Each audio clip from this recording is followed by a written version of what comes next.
ये है talks news network और आप देख रहे हैं पॉलिटॉक्स, राजनीति का कच्चा चिट्ठा।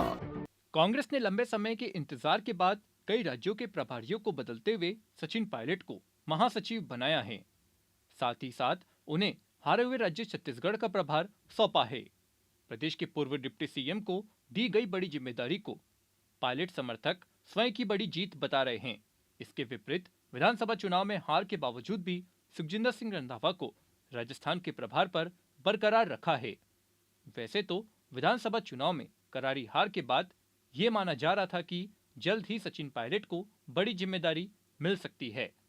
हालांकि ऐसा हुआ भी, लेकिन छत्तीसगढ़ का प्रभारी बना सचिन पायलट को राजस्थान से ही लगभग बाहर कर दिया गया। अब पायलट को छत्तीसगढ़ की कमान सौंपे जाने के पीछे कई मायने निकाले जा रहे हैं। पिछले कुछ वर्षों में प्रदेश में सक्रिय रहे पायलट को केंद्र की राजनीति में पद देना और उनका इस जिम्मेदारी को सहर्ष स्वीकार करना एक चौंकाने वाला कदम माना जा रहा है। हालांकि यह लोकसभा चुनाव के मद्देनजर कांग्रेस की बदलती हुई रणनीति का हिस्सा हो सकता है। हालांकि इस कदम के बाद आने वाले कुछ सालों तक पायलट को राजस्थान में किसी अन्य बड़ी जिम्मेदारी मिलने के आसार काफी कम हो गए हैं।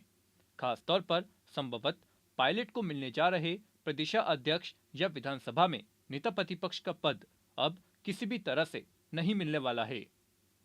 राजस्थान विधानसभा चुनाव में अपनी योजनाओं के बल पर अपनी वापसी का दम भर रहे अशोक गहलोत को उस समय झटका लगा जब कांग्रेस महज 69 सीटों पर ही सिमट कर रह गई। इसके बाद यह साफ था कि अशोक गहलोत पर हार का ठीकरा फूटेगा, लेकिन संगठन के हालिया फेरबदल से ये साफ है कि राजस्थान को लेकर गहलोत की काफी चली है।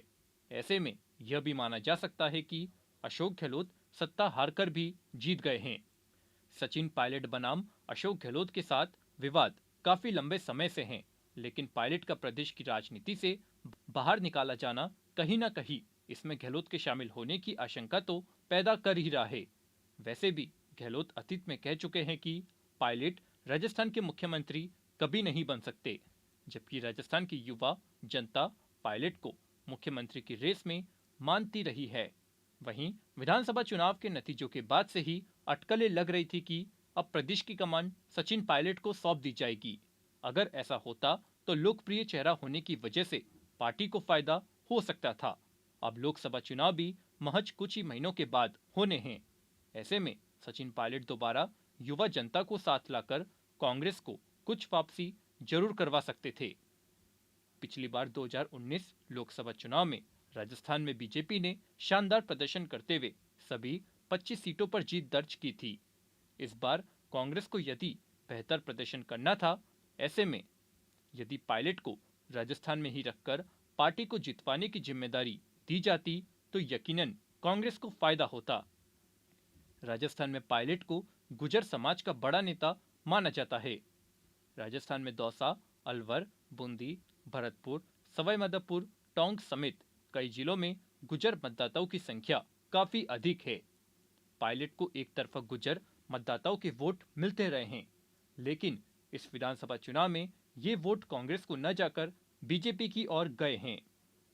पिछले विधानसभा चुनाव में इन गुर्जर सीटों पर कांग्रेस को शानदार सफलता मिली थी और 29 सीटों पर कब्जा जमाया था, लेकिन इस बार पार्टी की 10 सीटें कम हो गई। राजनीतिक एक्सपर्ट मानते हैं कि सचिन पायलट के रहते हुए गुर्जरों का वोट बैंक कांग्रेस से खिसककर बीजेपी की ओर चला जाना बड़ा झटका है। ऐसे में उन्हें छत्तीसगढ़ भेजना कहीं कांग्रेस को आगामी लोकसभा चुनाव में भारी न पड़ जाए। पॉलिटॉक्स ब्यूरो, जयपुर।